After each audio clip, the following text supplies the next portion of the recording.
चलिए भाई, कंग्रेचुलेशन, पाकिस्तान को एक और नया कप्तान मिल गया है। और जब मोहम्मद रिजवान कप्तान बने थे तब मैंने खबर देते हुए ये सवाल आप लोगों से ज़रूर किया था कि कितने सीरीज के लिए या फिर कितने दिनों के लिए ये कप्तान बने हैं। क्योंकि पाकिस्तान का जो क्रिकेट सिस्टम है ना, कुछ इसी तरीके से है भाई साहब। मतलब कोई एक मेजर इवेंट देख लिया, उसमें परफॉर्मेंस नहीं दिया या टीम जो है बाहर हो गई, उसके बाद सबसे पहले कप्तान बदला जाता है। भले ही सेलेक्टर्स या फिर मैनेजमेंट के बंदे बदले ही ना बदले, लेकिन कप्तान ज़रूर बदला जाता है और ये लंबे समय से चलता है, एक पूरा हिस्ट्री है।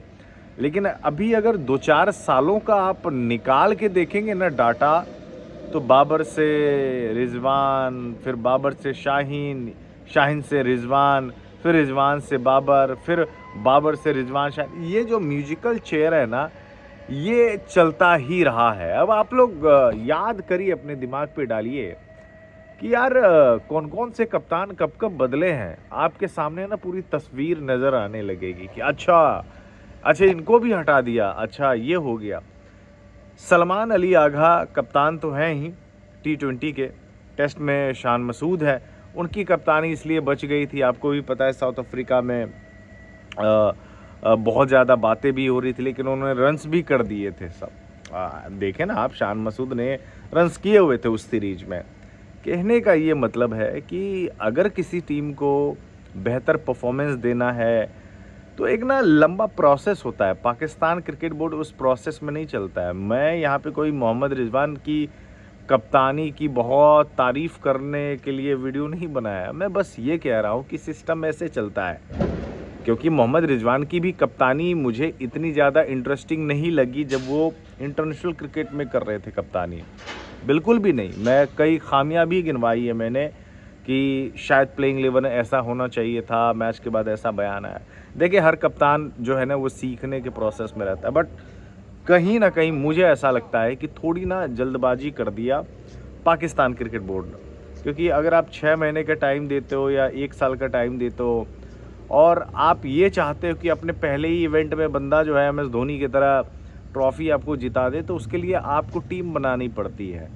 पाकिस्तान टीम के बारे में, जो खिलाड़ी खेल रहे हैं उसके बारे में कोई बात नहीं करता, लिटरली नो वन। अगर आप देखेंगे, आपके पास मिडिल ऑर्डर बैट्समैन नहीं है, आपने कभी सैक किया?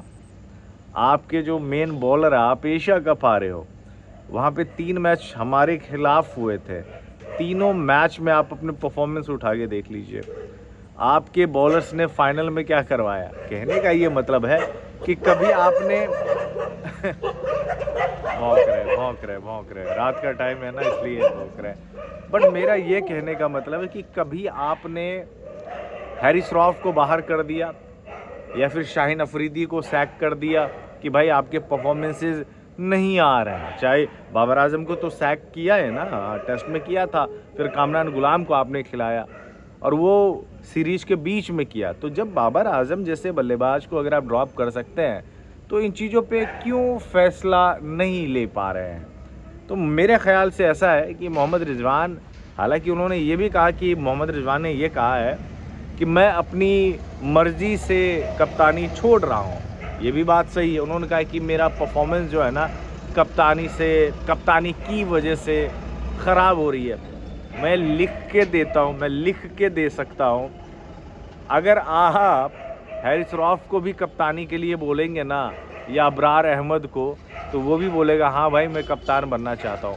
क्योंकि वो जो कप्तानी वाली कुर्सी होती है ना भाई, वो कोई नहीं छोड़ना चाहता। हो सकता है कि मोहम्मद रिजवान ने सही भी बोला हो, लेकिन मैं एक मतलब बता रहा हूँ, लगभग में 95% खिलाड़ी ऐसे होते हैं जो चाहते हैं कि कप्तान वो बने रहे। कप्तानी वाली कुर्सी कोई छोड़ना नहीं चाहता। और अगर रिजवान ने खुद के मन से ही छोड़ा है कि परफॉर्मेंस ख़राब हो रहा है, इसी वजह से उन्होंने कप्तानी छोड़ दी, तो फिर तो बहुत अच्छी बात है कि अपने क्रिकेट करियर को प्रायोरिटी दे रहे हैं और कप्तानी छोड़कर, तो ये तो तारीफ़ वाली बात है। लेकिन ओवरऑल जो मेरा एक सार है कहने का, कि आपको अपनी टीम बेहतर बनानी चाहिए, रैदर देन कि 2-3 सीरीज के बाद या एक इवेंट के बाद जो है आप सीधा कप्तान ही बदल जाते हो। बाकी चीज़ें ठीक नहीं होती, लेकिन कप्तान बदल जाता है। तो this is Pakistan cricket. Enjoy. आपको क्या लगता है नीचे कमेंट बॉक्स में ज़रूर बताइएगा।